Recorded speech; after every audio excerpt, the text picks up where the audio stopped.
What's up, everyone? Welcome back to another edition of the Apex the Podcast, the Esports World Cup minisode series. We have finally gotten through losers. We've only got 1 day left of the Esports World Cup. It is the finals.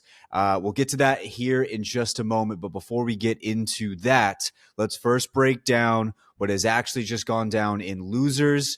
Guild Esports and Space Station Gaming, they are going to make it in. They are our final two teams to make it into the winners lobby. They had an incredible day, both of them. Really, Guild Esports was the one that stood out most of the day. Space Station squeaked in just right there at the end, but they were always kind of hovering around the top areas of the lobby. Connor, your thoughts on the lobby overall and really just with this format up to this point? I think this has got to be one of the toughest formats we've ever seen. I mean, to gruel through 10 games and come so close, especially for like these teams in third through like fifth and sixth, like you're right there and it's just so close. But unfortunately, only first and second make it to final Sunday. So, but other than that, it was a great tournament. I had a ton of fun watching it. Definitely towards the end, it was real exciting, trying to see who's going to make it into that final day. Now, here's the question, because I'm seeing a lot of people talk about it on social media already.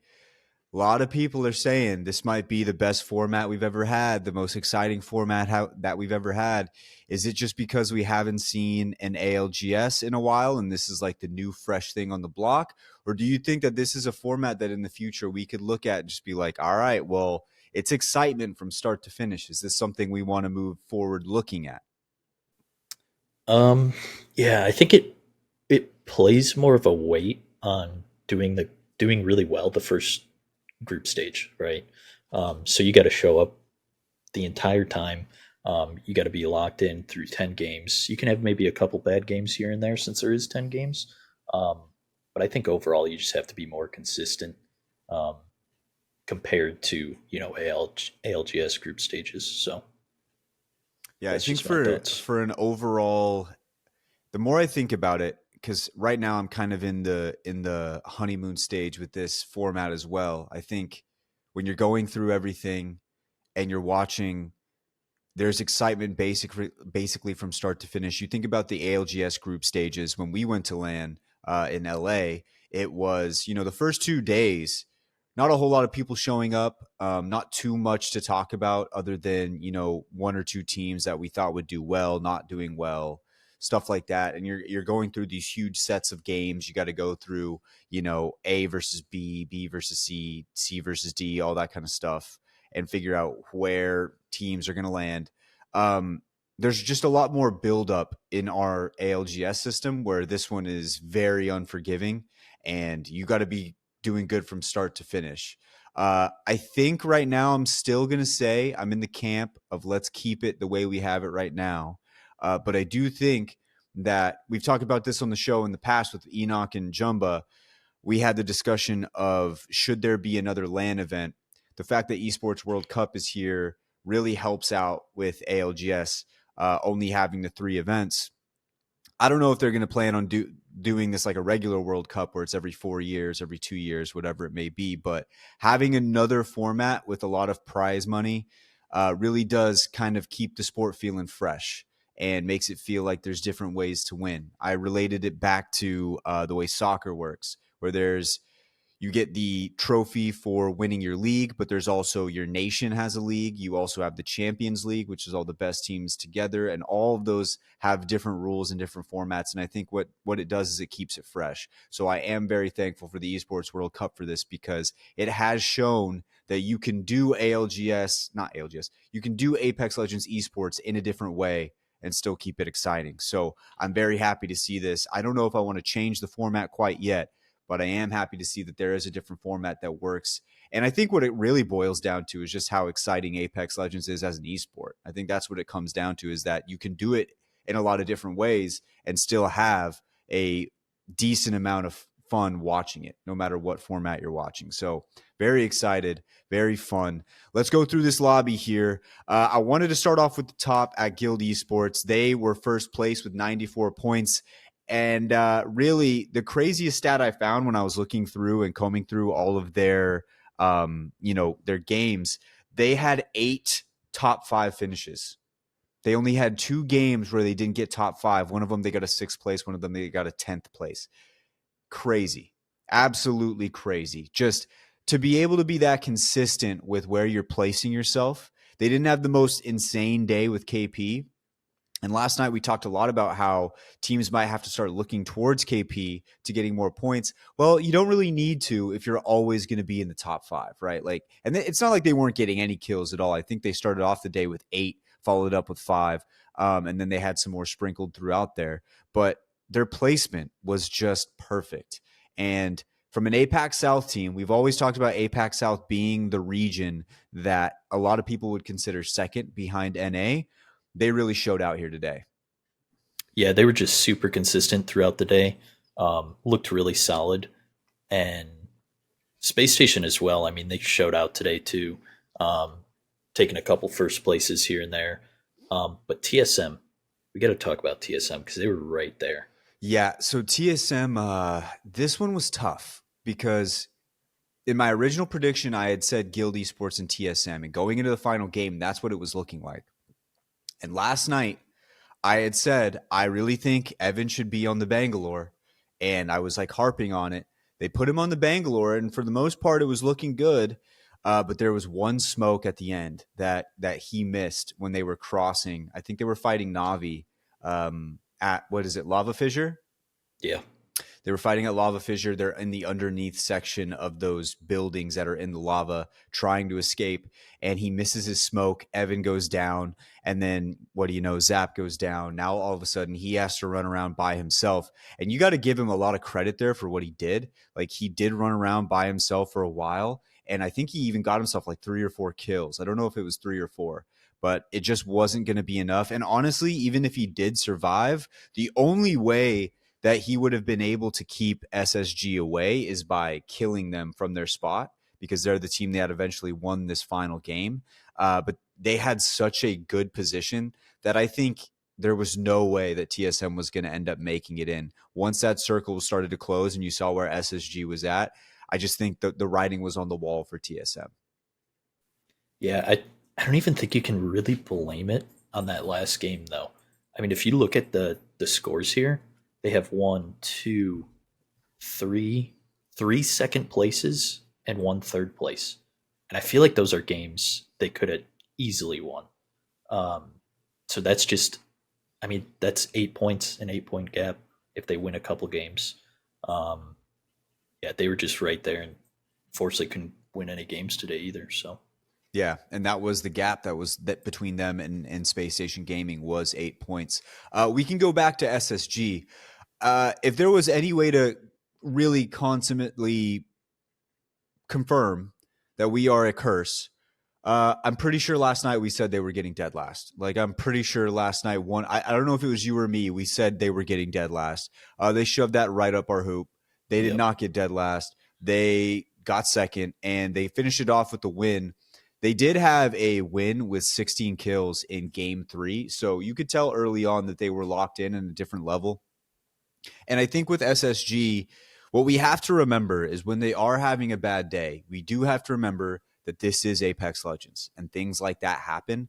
And for them to be able to squeak in where you've got 20 teams and you need to be the best 2 out of those 20 teams, I think you got to look at Phony a little bit and say, there's a IGL who understands the situation.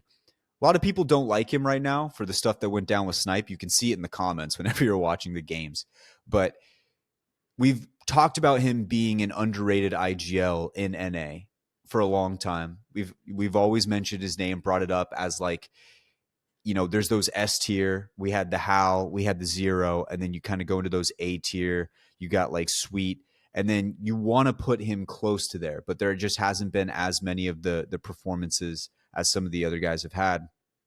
But I think I think no matter what happens tomorrow, you look at SSG and going into champs, you say, you got to trust what they have in Phony at IGL, because for them to be able to move into a top 2 position, especially ending the day knowing they need basically a win to get in, and they get the win to get in, you have to respect that.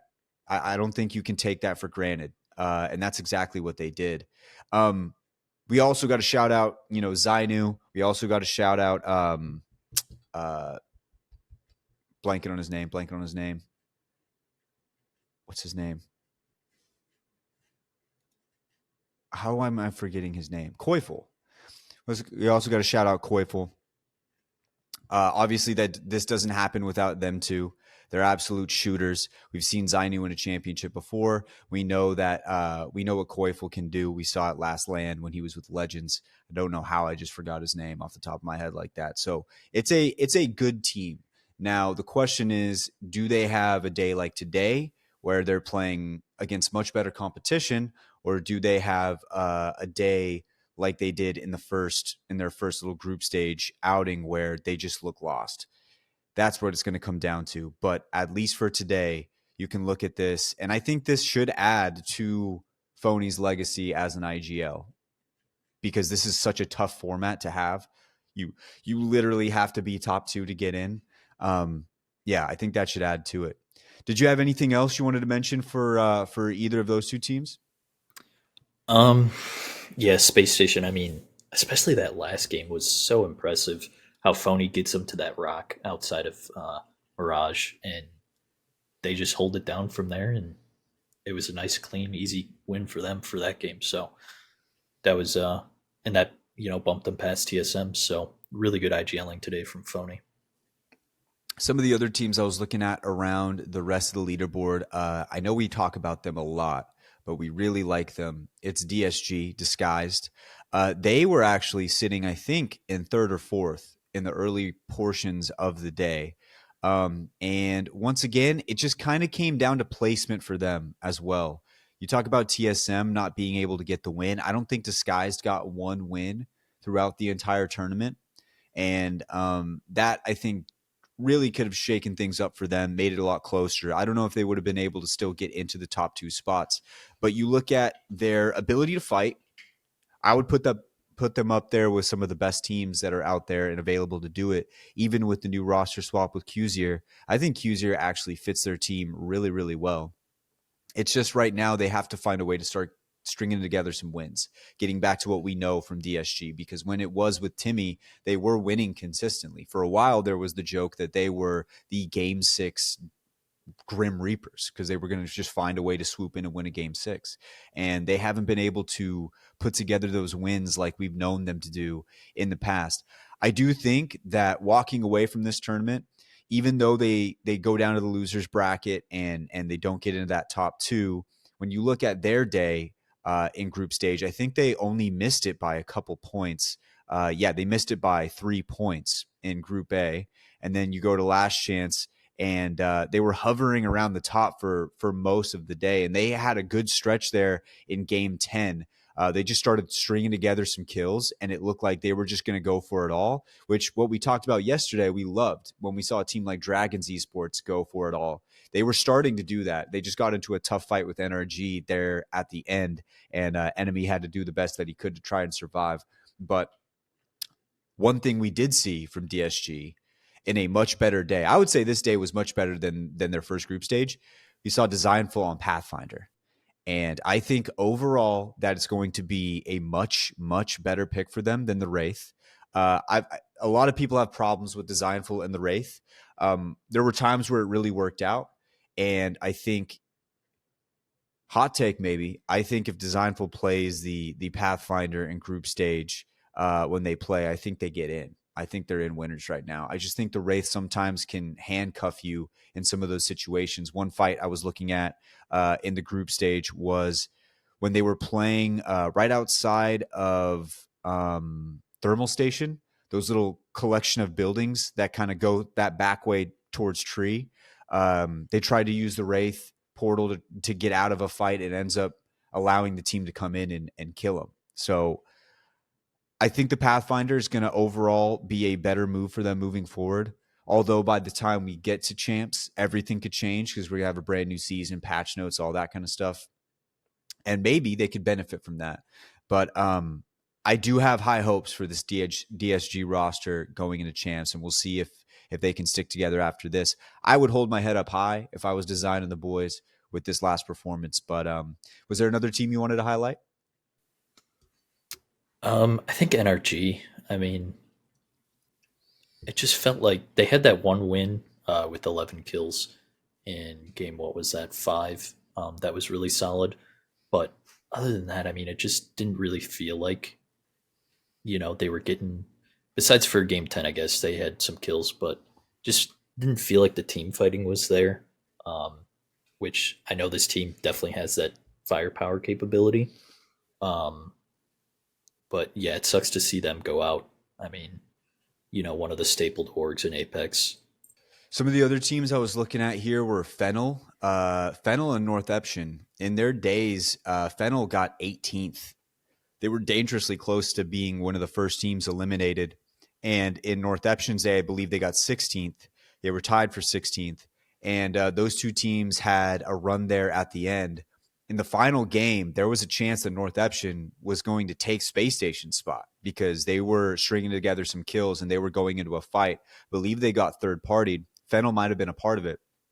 Those two teams, to battle back from how badly they played in those first few days. A lot of these teams we talked about missed the winners circle by like a couple points. Those two teams missed it by a ton, and they did not look particularly good. And then they come out in the last chance qualifiers, and they put together a good performance, both of them. Really more North Eption. They were closer, but even Fennel to be able to get up there into 5th, that's going to get you some extra prize money, right? Like you're not going to get to go, but the higher placement you get throughout this tournament, the more money you're getting. And I'm pretty sure most placements are getting some sort of prize money here. So that's good on them. And you love to see the battle back from that situation. I really just wonder what would have happened if that smoke from Evan was just a little bit better. I don't know if it does anything to change what happens in the final results because Space Station had such a good spot. I just wonder if they were going to be able to get out of that fight and potentially reset. Because the way I look at it is if they go underneath those buildings in Lava Fissure, I think their goal was to come out on the other side in that open clearing where the train tracks are. And I wonder if they would have had a chance to be able to march around through the back there and potentially get some shots in on Space Station to maybe force them off. Don't know if that's going to actually happen. There's too many factors there. And Guild Esports was in like one of those buildings overlooking the train tracks. So probably not. I just wonder what would have happened because TSM was so close. And I think this one has to hurt extra for them, seeing how well Hal did with Falcons. You at least want to get yourself in the finals lobby with them. But they're going to have some time to think it over and figure out what they want to do in the future. And we'll see what happens with TSM. Let's move on into the finals here. Let's get to the finals because I was looking at this before we started recording, is such a stacked lobby. This lobby is insane. You look at some of these teams, Alliance, Falcons, EXO, Twisted Minds, E8, Liquid, FaZe, Mizuchi, otherwise known as Moist Esports, which is why we didn't put them in that list. We did not know they changed names whatsoever. You got Luminosity, Aurora, Fnatic, Guild, Space Station, like these, and that wasn't even naming all those teams. Those are just the teams you hear about all the time. This lobby is going to be tough. And I think we have to start off with, do we think it even matters because Team Falcons is in the lobby? I think it does. I mean, it's really because it's match point format, right? You've got to get, and this time it's 60 points around. It's not 50. So you got to get to 60 points. If Team Falcons can't close it out and lets a couple other teams, come into that 60-point range, then it's anybody's game at that point. Any one of these teams can win a game. So I think Team Falcons is going to be up there, like one of the first teams to hit that 60-point threshold.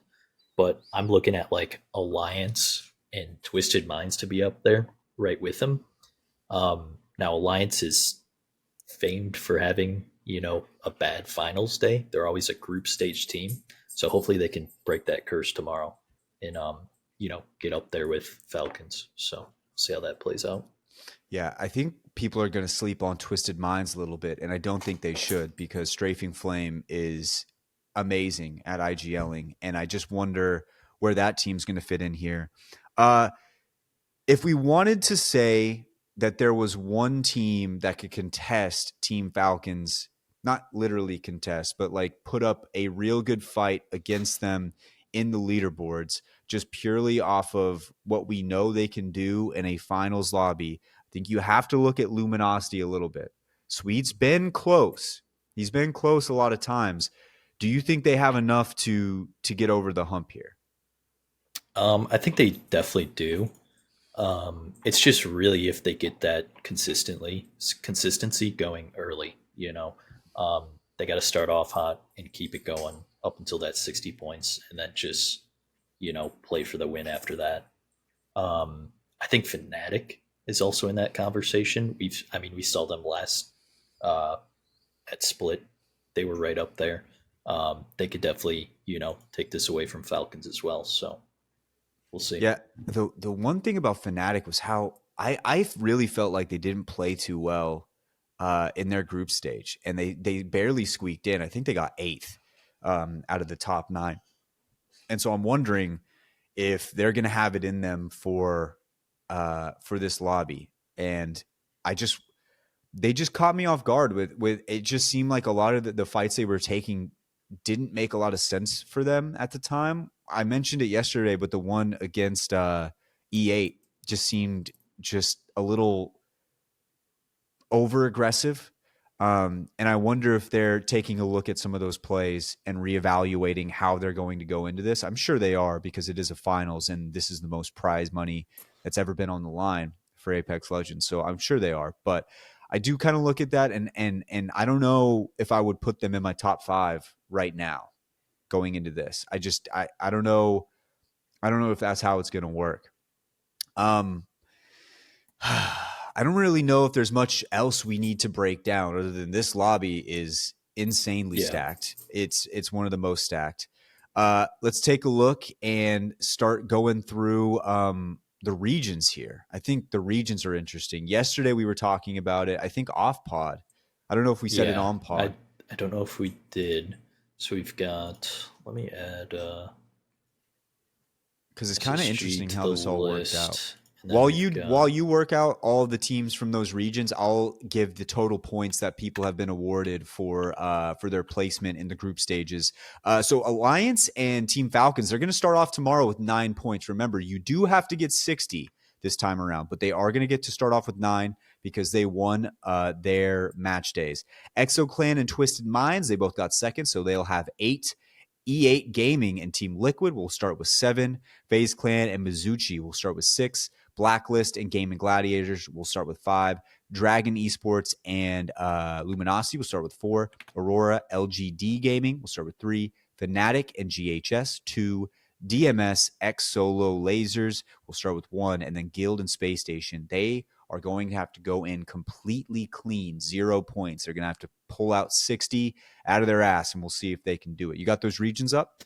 Yeah, so we've got 30% of the teams are from North America, so we got 6 teams from North America. 40% from EU, we've got 8 teams from EU. And then 11% for APAC, South, North, and South America. They've all got 2 teams representing their regions. Okay, so EU has a real big chance here with the amount of teams they have in. That being said, do we think they can pull it off? Is there a team that stands out to you from EU? Because I got one. Yeah, I think I'm looking at either Alliance or ExoClan right now. They've just both been playing really solid Apex. So I'm looking at EXO. Yeah, I think EXO really impressed me with how they showed out in their group stage.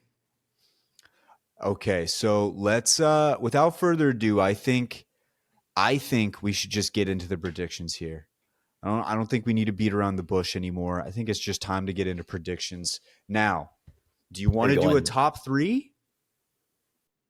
Yeah, we could do a top 3. You want to do a top 3? What were you going to say before? Do you want them in order or no particular order? I would want them in order. In order? Okay. Yeah. Okay. Do you think you got yours, or do you need some time? Give me a few seconds here. You Okay. got yours? I kind of do. I have a rough outline. Okay. And I'll try to break it down as good as I can here. I think it would be stupid for anybody to not have Falcons winning this tournament. With what they've shown us in their NA group stage, with what they've shown us in the group stage for Esports World Cup, it just seems real dumb for anybody to not have Falcons winning this tournament. But I'm really stupid, so I'm not having them win this tournament. I am going to take ExoClan winning the tournament. I've got Exo. That is my winner. In second place, I'm going to have Team Falcons. I've got them in second. Match point, anything can happen. And then in third, I'm going to go third place. Always a toss-up with third place. I got to take with who brought me here. Listen. For people who don't know, I guessed Guild Esports yesterday to get in the top 2. It would be stupid if I don't dance with the one who brought me. I'm going to Guild Esports in third. Those are my top 3. Should we get a dark horse? Yeah, let's do a dark horse. You want to do a dark horse? My dark horse. I'm thinking of a team that has a lot of firepower, and if they have just a fantastic day, will they have enough to be able to bring it all together and make it work? And I think I got one. I'm going to go with E8. I'm going to go E8 as my dark horse. Yeah. You got yours? Yeah, I got mine. I think first place, I'm going to go Mizuchi. I think Mizuchi's coming out. Jumbo said Mizuchi, I think, for his dark horse. I really liked how they've been playing. I'm going to go second place, Falcons. I think they'll be right there. I mean, they have to be. And then third place, I'm going to go Aurora, third place. And then for my dark horse, I'm going Dragons. That last game, I love that last game was so sick. If they pull it out, that'd be insane for South America. I'd love to see it. Oh, we'd love to see it so much. It would be so awesome to see. All right, well, that should just about do it, ladies and gents, for this mini-sode series. We appreciate everybody for dropping in. We really only got one episode left to go, and that is going to be for the finals. We're going to crown a new winner tomorrow, and hopefully it's a brand new winner, somebody who, a new team, maybe a new IGL who we've never seen win before. It would be really awesome to see, and I'm hoping it's from NA because I cover NA the most, and that's the one I'd like to see. But I will say I am excited to see if ExoClan can do it. I followed K-Swinny on the Apex the Podcast account. He followed us back immediately, so I hope we can get him on if they win tomorrow. It's gonna be fun to see. I'm excited to see ExoClan see what they can pull off, and that is my team, ExoClan. I'm going hard for it. Anything else, Connor, before we round this bad boy out? No, I think that's it from me. Super excited for tomorrow. Hell yeah. We'll see what happens. Hell yeah, baby. How many games? Let's do a prediction on how many games we think it's going to go. I like this. I'm going to say 14. 14? Well, think about it. You got to get 60 points first, right? 14 games? Yeah, right? Oh, man.